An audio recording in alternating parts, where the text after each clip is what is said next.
This is Ayushi Gaur. Last lecture में मैंने आपको एग्जाम्पल नंबर 17 तक करा दिया था। एग्जाम्पल नंबर 18 थोड़ा लेंदी है, कैलकुलेशन ज़्यादा है, तो हम लास्ट में कर लेंगे। हम पहले करें एग्जाम्पल नंबर 19। देखिए क्वेश्चन आपको ये दिया है और हमें बोला है कि विदाउट एक्सपेंडिंग हमें इसकी वैल्यू निकालनी है, हमें बिना प्रसार किए इसका मान ज्ञात करना है। अब देखिए इस वाले क्वेश्चन में आपको थोड़ी दिक्कत आ सकती है जिन बच्चों ने अगर लॉग नहीं पढ़ा है, क्योंकि हमने स्कूल में तो पढ़ा नहीं, लॉकडाउन के कारण छुट्टियां हो गई थी। तो मैं लॉग की आपको एक प्रॉपर्टी बता रही हूँ। जब भी स्कूल खुलेंगे मैं आपको शॉर्ट में 2-3 दिन में एक बार लॉग का इंट्रोडक्शन दे दूँगी। देखिए प्रॉपर्टी क्या होती है हमारी, लॉग बी। अगर लॉग बी लिखा है तो हम उसके नीचे ये ए जो होता है इसे हम उसका बेस पढ़ते हैं, आधार। अगर लॉग बी है तो हम इसे ऐसे पढ़ेंगे, लॉग बी आधार ए, लॉग बी बेस ए। तो ये आप लोग 11 में पढ़ चुके हैं। जिन्होंने ट्यूशन पे पढ़ा है या नहीं भी पढ़ा है मुझे नहीं पता, क्योंकि अपन स्कूल में नहीं पढ़ पाए चैप्टर, उससे पहले अपनी छुट्टियां हो गई हैं। तो लॉग ए बी अगर इस तरह से लिखा है, लॉग बी बेस ए, इसे इस तरह से पढ़ते हैं, लॉग बी आधार ए।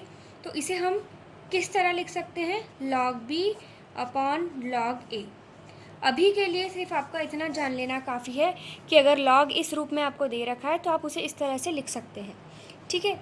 अब इसी फार्मूले का प्रयोग मैं इसमें करने वाली हूँ, मुझे सॉल्यूशन निकालना है इसका। So let's start. Log b a है तो हमारी जो सारणिक हमें दे रखी है वो क्या दी है, 1 log Y X log Z x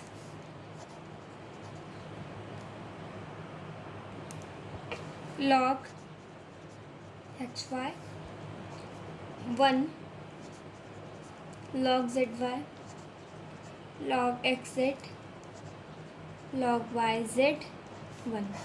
ये हमें दे रखा है। अब हम क्या करेंगे, हमारी जो डिटर्मिनेंट है उसमें हम ये सूत्र लगा देंगे लॉग में। तो देखिए हम इसे कैसे लिख सकते हैं, हम इसे लिख सकते हैं 1 लॉग एक्स वाई है तो इसे हम क्या लिखेंगे, log X upon log Y. इसे हम कैसे लिखेंगे, लॉग, उल्टा लिख दिया मैंने यहाँ पे, सॉरी। यहाँ हमें लिखना है log Y upon log X, ठीक है। ये देखिए लॉग बी बेस ए है तो बेस हमेशा नीचे आएगा और ये ऊपर जाएगा। ये लॉग जेड बेस एक्स है तो log Z upon log X, ठीक है। लॉग एक्स बेस वाई है तो इसे हम लिखेंगे log X upon log Y. 1 ऐसा कैसा रह जाएगा, लॉग जेड बेस वाई तो log Z upon log Y. इसी तरह से लास्ट लाइन जो है आपकी वो क्या है, लॉग एक्स बेस जेड है तो हम इसे कैसे लिखेंगे, log Z upon log X upon log Z. यहाँ हम लिखेंगे log Y upon log Z. ये यहाँ आ जाएगा आपका 1। अब देखिए आप यहाँ पर अगर देखो तो यहाँ पे आपको क्या दिख रहा है कि यहाँ पर log x है, यहाँ पर भी log x है। इसका मतलब इन दोनों ही टर्म्स के अपॉन में कितना दे रखा है, log x दे रखा है। आप अगर फर्स्ट रो में से एनालाइज करें तो देख रहे हैं यहाँ पे log x है, log x है। सेकेंड रो में देखें तो log y है, log y है। यहाँ देखें तो log z है और log z है। देखिए मैं क्या कर सकती हूँ, मुझे दिख रहा है यहाँ log z है, यहाँ पे भी log z है। तो मैं क्या इस 1 को इस तरह से लिख सकती हूँ, मैंने इस 1 को किस तरह लिख दिया, log x अपॉन x। तो ये कट के 1 ही आएगा। बाकी मैं फिर से जो टर्म लिखी हुई है इसे उतार रही हूँ, देखो log z upon log x। यहाँ पे क्या था हमारे पास में, log x upon log y। अब यहाँ पे देखो 1 है तो इस 1 को मैं क्या लिखूँगी, अपॉन में मुझे क्या दिख रहा है, ये log y है और यहाँ पर भी log y है। तो मैं इसे लिख दूँ log y upon log y, तभी तो एक काट के 1 ही बनेगा। यहाँ पे मुझे क्या दिख रहा है, log z upon log y, ठीक है। अब देखो यहाँ पर अगर मैं देखूँ तो अपॉन में क्या है, हर में क्या है, log z। तो मैं इस 1 को क्या लिख दूँ, log z upon log z लिख दूँ क्या। यहाँ पर हमारे पास में log x upon log z पहले से है। ठीक है, मैंने अभी तक कोई भी गुणधर्म इसमें कोई भी प्रॉपर्टी नहीं लगाई है, सिर्फ ये तीन चीज़ें करी है। एक की जगह हमने log x upon log x, log y upon log y, log z upon log z लिखा है। अब देखो, जो फर्स्ट वाली रो है, प्रथम पंक्ति में से क्या मैं 1/log x बाहर ले सकती हूँ क्या? ठीक है, दूसरी पंक्ति में से, दूसरे रो में से मैं 1/log y बाहर ले सकती हूँ, तीसरे वाले में से 1/log z बाहर कॉमन ले सकती हूँ। तो मैं क्या लिख रही हूँ, इंग्लिश वाले सुने और लिखें, taking 1/log x, 1/log y, 1/log z common from R1, R2 and R3 respectively. Hindi वाले बच्चे लिखिए 1/log x, 1/log y, 1/log z को R1, R2, R3 में से क्रमशः उभयनिष्ठ लेने पर। ठीक है, जब हमने इनको उभयनिष्ठ ले लिया, मैंने क्या किया, फर्स्ट रो में से 1/log x बाहर निकाल लिया, दूसरे वाले में से log y बाहर निकाल लिया, तीसरे वाले में से log z बाहर निकाल लिया। तो अंदर क्या बच रहा है मेरे पास, यहाँ बचेगा मेरे पास में log x, log y, log z। देखिए मैं दिखाती हूँ आपको, इसमें से अगर मैंने 1/log x कॉमन ले लिया तो क्या बच रहा है, log x, log y, log z। ठीक है, इसी तरह से यहाँ पर भी मेरे पास में क्या बच रहा है, log x, log y, log z। ठीक है, log x, log y, log z। यहाँ से मैंने 1/log y कॉमन निकाला तो log x, log y, log z। यहाँ पे से 1/log z कॉमन निकाला है तो log x, log y and log z बच रहा है आपके पास में। अब देखो, इस पूरे कॉलम में से, इस पूरे कॉलम में से और इस पूरे कॉलम में से मैं इसमें से log x, इसमें से log y और log z कॉमन बाहर ले सकती हूँ। Taking log x, log y, log z common from C1, C2, C3 respectively. ठीक है, हिंदी वाले बच्चे लिखें log x, log y तथा log z को क्रमशः प्रथम, द्वितीय तथा तृतीय स्तंभ में से उभयनिष्ठ लेने पर। ठीक है, हमने जब कॉमन लिया तो बाहर क्या आ जाएगा हमारे पास में, देखो 1/log x, log y, log z तो हमारे पास है ही। यहाँ से मैंने log y कॉमन लिया तो क्या आएगा, सॉरी log x कॉमन लिया तो यहाँ आ जाएगा log x। यहाँ से log y कॉमन लिया तो यह आ जाएगा log y। यहाँ से मैंने log z कॉमन ले लिया तो ये क्या आ जाएगा, log z। ठीक है, अब क्या होगा, 1 1 1 1 1 1 1 1 1।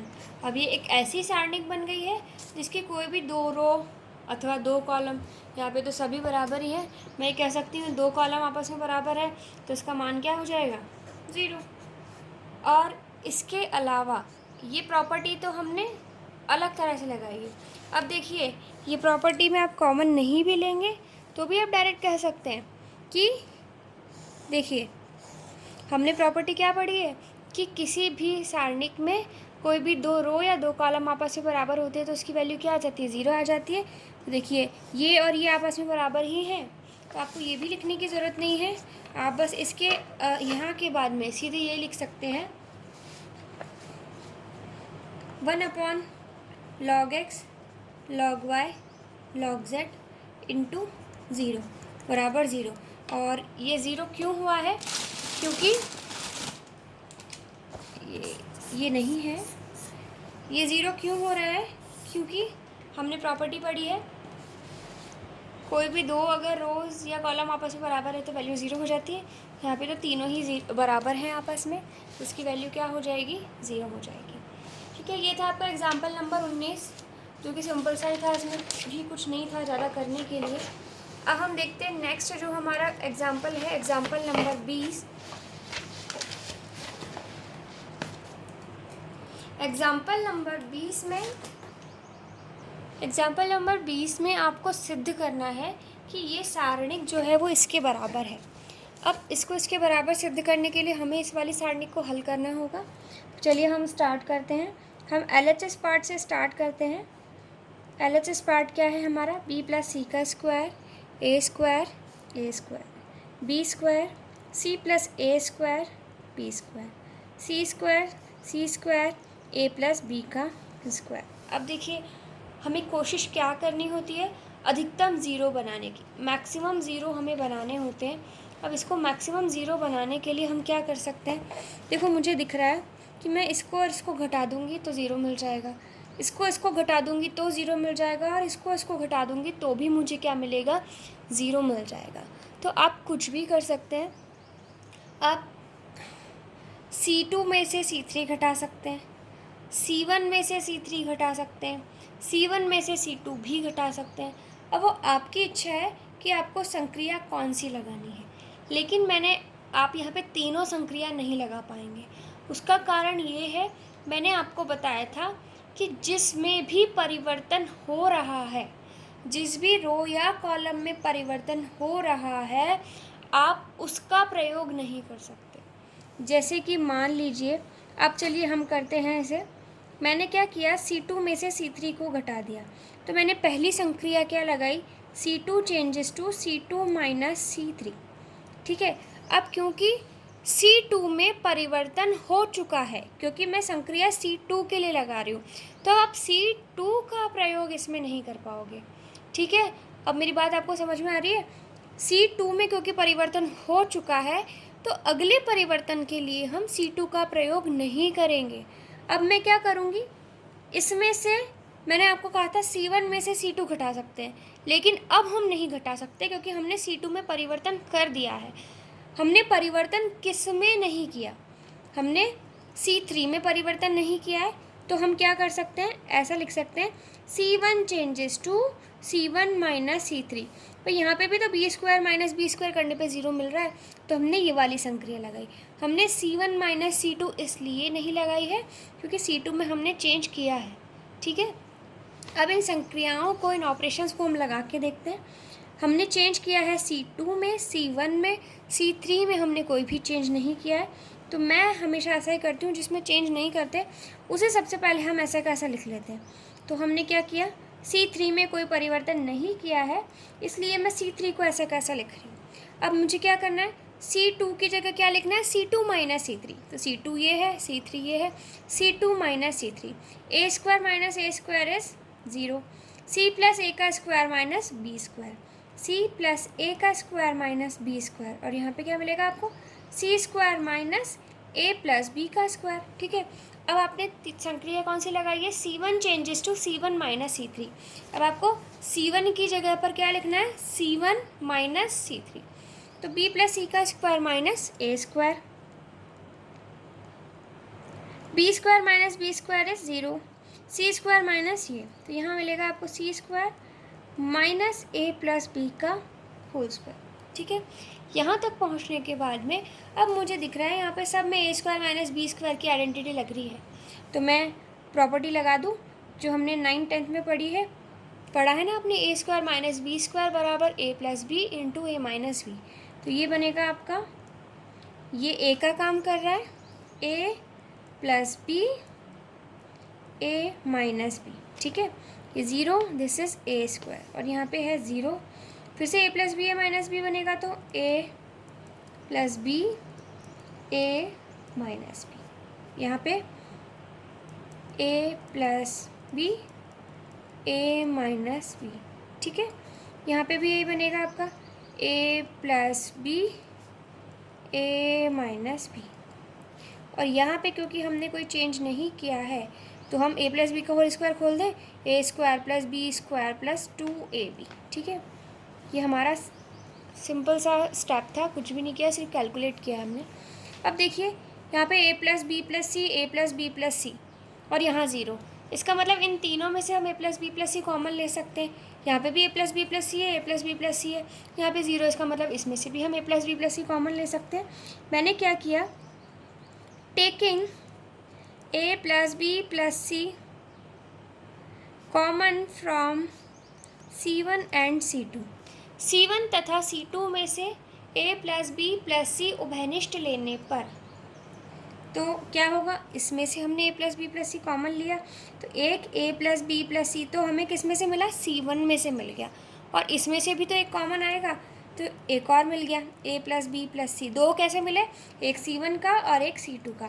तो हमारे पास सांडिक में अंदर क्या बच रहा है, देखो ए प्लस बी प्लस सी तो हमने बाहर ले लिया, अंदर क्या बच रहा है हमारे पास में, बी प्लस सी माइनस ए, यहाँ 0 है। ए प्लस बी प्लस सी तो हमने बाहर ले लिया, अब क्या बच रहा है अंदर हमारे पास में, सी माइनस ए माइनस बी, और यहाँ पे 0, यहाँ पे भी ए प्लस बी प्लस सी हमने बाहर ले लिया, तो यहाँ क्या बच रहा है, सी plus A minus B, C minus A minus B, और इसको हम ऐसा कैसा लिख रहे हैं, ठीक है, प्लस 2a बी। ए plus B plus C into ए प्लस बी प्लस सी, दोनों गुणा होके आपके क्या बन जाएंगे, ए प्लस बी प्लस सी का whole square, a plus B plus C का पूर्ण वर्ग बन गया है ये। अब अंदर वाली जो टर्म्स हैं देखिए, इनको फिर से हमें सॉल्व करना है। हमें 2 ज़ीरो मिल तो गए हैं, लेकिन एक ही लाइन में, मतलब या तो एक रो या एक ही कॉलम में नहीं मिले, अलग अलग मिले, तो अभी भी हमारी कैलकुलेशन थोड़ी टफ ही होगी। और इजी बनाने के लिए हम क्या कोशिश करेंगे कि जो दो ज़ीरो किसी भी एक पंक्ति या एक स्तंभ में आ जाए। उसके लिए देखो, मुझे ये दिख रहा है कि ये term A square plus B square plus 2ab बहुत बड़ी सी टर्म लग रही है मुझे। मैं इसको और छोटा बना सकती हूँ, कैसे, इसमें से अगर मैं ए स्क्वायर घटा दूँ और इसमें से ये वाला बी स्क्वायर घटा दूँ तो ये सिर्फ 2ab आ जाएगा। तो मैंने संक्रिया क्या लगाई है कि R3 चेंजेस टू R3 में परिवर्तन क्या कर रही हूँ मैं कि R3 में से मैंने घटा दिया किसको, R1 को भी घटा दिया, और मैंने इसमें से R2 को भी घटा दिया। क्यों घटाया, क्योंकि इसमें से जब मैं ए स्क्वायर को घटाऊंगी और बी स्क्वायर को घटाऊंगी तो ये हट जाएगा, सिर्फ 2ab बच जाएगा। तो इससे मुझे कुछ तो फ़ायदा होगा, मेरी कैलकुलेशन ईजी हो जाएगी। अब परिवर्तन हमने किस में किया है, सिर्फ R3 में किया है, तो R1 और R2 को तो मुझे ऐसा कैसा लिखना पड़ेगा,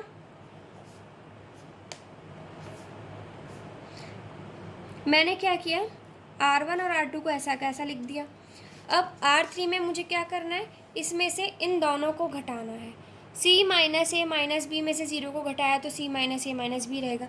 अब इसमें से इसको घटाएंगे तो माइनस का b और माइनस का b मिलके क्या बन जाएगा, माइनस का 2b, माइनस का a और माइनस माइनस प्लस का a कट जाएगा, C माइनस सी भी कट गया, तो यहाँ आपको मिल रहा है माइनस का 2b।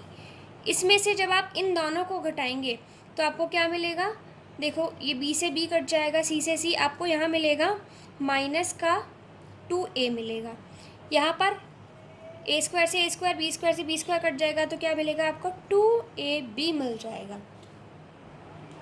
अब देखो यहाँ पे मुझे 2ab मिल गया है, तो इसके बाद में मुझे अब क्या करना चाहिए, देखो माइनस का 2b माइनस का 2a और यहाँ 2ab आ रहा है, तो हम क्या कर सकते हैं, क्या मैं ऐसा कर लूँ कि इसको a से अगर गुणा कर दिया जाए और इसको b से गुणा कर दिया जाए तो क्या होगा, 2ab और ये भी 2ab बन जाएगा। ये आपका बनेगा माइनस का 2ab और ये बनेगा आपका माइनस का 2ab, ये है 2ab। जब आप इसको इसमें जोड़ेंगे तो आपको 0 मिल जाएगा, आप इसको इसमें जोड़ेंगे तो भी आपको यहाँ पे एक 0 और यहाँ पे एक 0, क्योंकि 2ab में जब आप माइनस 2ab जोड़ेंगे तो 0 मिलेगा, 2ab और माइनस 2ab को जोड़ोगे तो आपको 0 मिल जाएगा।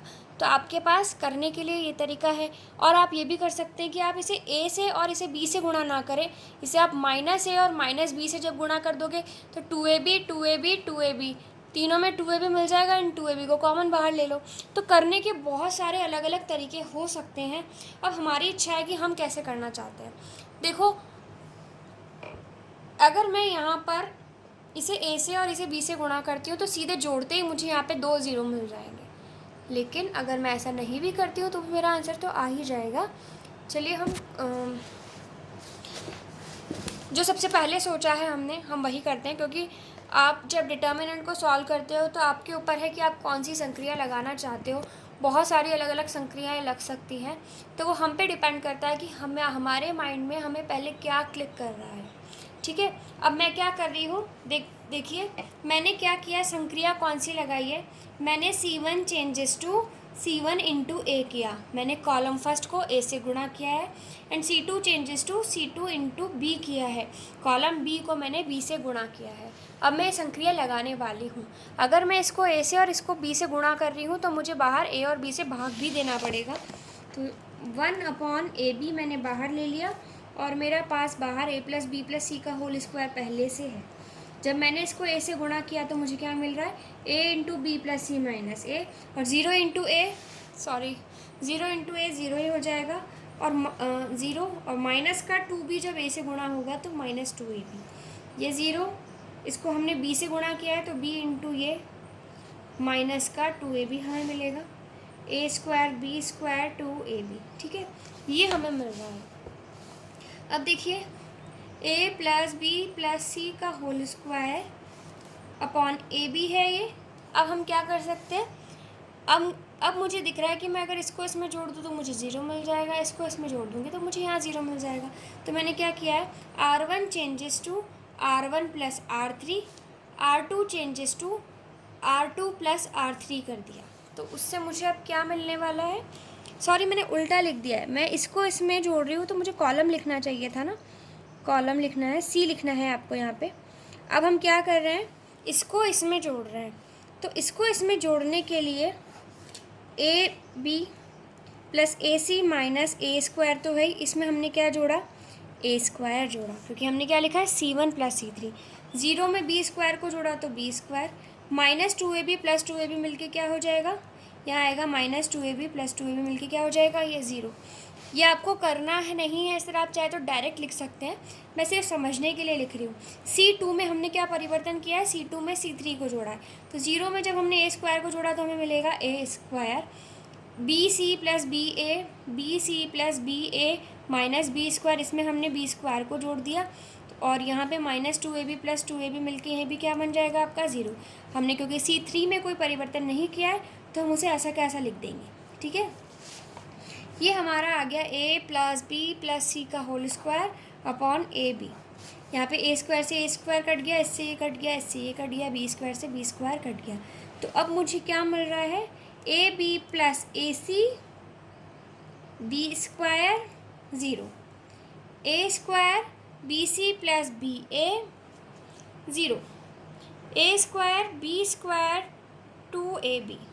अब मुझे मिल गए, मैंने आपको ये कहा था एक ही लाइन में, एक ही रो या एक ही कॉलम में जैसे ही आपको 2 ज़ीरो मिल जाए उसके बाद एक्सपेंशन कर दो। अब हम एक्सपेंशन कर रहे हैं इसका। एक्सपेंशन करने के लिए किसके अलाउंग एक्सपेंशन करूं, रो 3 के अलाउंग। R3 के सापेक्ष प्रसार करने पर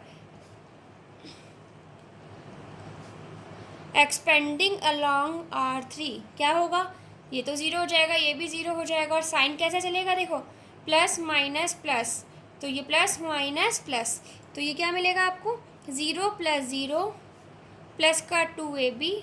इस 2ab के संगत रो और कॉलम को जब हम हटाएंगे तो हमें क्या मिलेगा अंदर, ab plus A C A square B C plus B A, ये हमारे पास में बच रहा है। ठीक है, ठीक है। अब यहाँ तक पहुँचने के बाद में हम इसे किस तरह से लिख सकते हैं, ये ए बी है, यहाँ पे 2ab है। अब आप यहाँ देखिए फर्स्ट रो में से आप a कॉमन ले सकते हैं, हमने क्या किया, a बाहर ले लिया। इसमें से b ले सकते हैं, हमने क्या किया, b बाहर ले लिया। तो अंदर क्या बच रहा है हमारे पास में, b plus C A B C plus A, इस ए बी से ये a b कट गया, ये बन रहा है आपका a plus B plus C का स्क्वायर, ये आगे 2ab लिख दें हम, और इसको इससे गुणा करना है अब, तो ये बन रहा है आपका b plus C into C plus A minus A B. ठीक है, 2ab a plus B plus C का स्क्वायर, और आप इनको गुणा करेंगे तो क्या मिलेगा, देखो B C plus A B plus C square plus A C minus A B. तो यहाँ आपको मिल रहा है ए बी से ए बी काटने पर B C plus C square plus A सी, इन सब में से सी कॉमन आ रहा है, इस सी को बाहर ले लो, 2abc, और अंदर क्या बचेगा आपके पास में, इसमें देखो a प्लस बी प्लस सी बच जाएगा, इसको इससे गुणा करोगे तो आपका आंसर क्या आ जाएगा, a plus B plus C का स्क्वायर इंटू 1, तो ये हो जाएगा क्यूब। यही आपका आंसर है जो आपको सिद्ध करना है। ये क्वेश्चन अच्छा है, आपको करना आना चाहिए अच्छे से। देखिए इस क्वेश्चन में नया कुछ भी नहीं था, हमने सिंपल बस देखा कि हमारा आंसर कैसे आ सकता है, हम अपनी कैलकुलेशन को कैसे इजी बना सकते हैं, और हम इसको कैलकुलेट करते चले गए। सारे क्वेश्चंस ऐसे ही हैं, बस लेवल अब जो है थोड़ा अप हो गया है कि हमें 0 0 किस तरह से बनाना है, उसमें कैलकुलेशन पार्ट थोड़ा बढ़ गया है। करने का तरीका चाहे किसी भी लेवल का क्वेश्चन आ जाए, तरीका सबका यही रहना है। आपको सिर्फ ये कोशिश करनी है कि एक ही रो अथवा एक ही कॉलम में आपको 2 ज़ीरोज़ मिल जाए, ठीक है। तो ये था हमारा एग्ज़ाम्पल नंबर 20। अब हमारा है एग्ज़ाम्पल नंबर 21। एग्ज़ाम्पल नंबर 21 मैं कर रही हूँ। अगर ऐसा करते हुए बीच में वीडियो रुक जाता है तो उसे मैं नेक्स्ट वीडियो में कंटिन्यू कर दूँगी। वैसे मेरी कोशिश यही रहेगी कि इसी वीडियो में ये कंप्लीट हो जाए। मैं ऐसा करती हूँ, आपको एग्ज़ाम्पल नंबर 21 बुक में ही बता देती हूँ, ताकि नेक्स्ट लेक्चर में सिर्फ हमें एग्ज़ाम्पल नंबर 18 करना रहे। देखिए एग्ज़ाम्पल नंबर 21 में हमें दे रखा है, सिद्ध कीजिए कि इस सारणिक के स्क्वायर, इस सारणिक का जो स्क्वायर है वो इसके बराबर है, ठीक है। अब हमें LHS लेके चलना है बस। LHS हमने लिया, ये सारणिक है, इसका स्क्वायर मतलब हम ये लिख सकते हैं ना कि ये सारणिक इंटू ये सारणिक।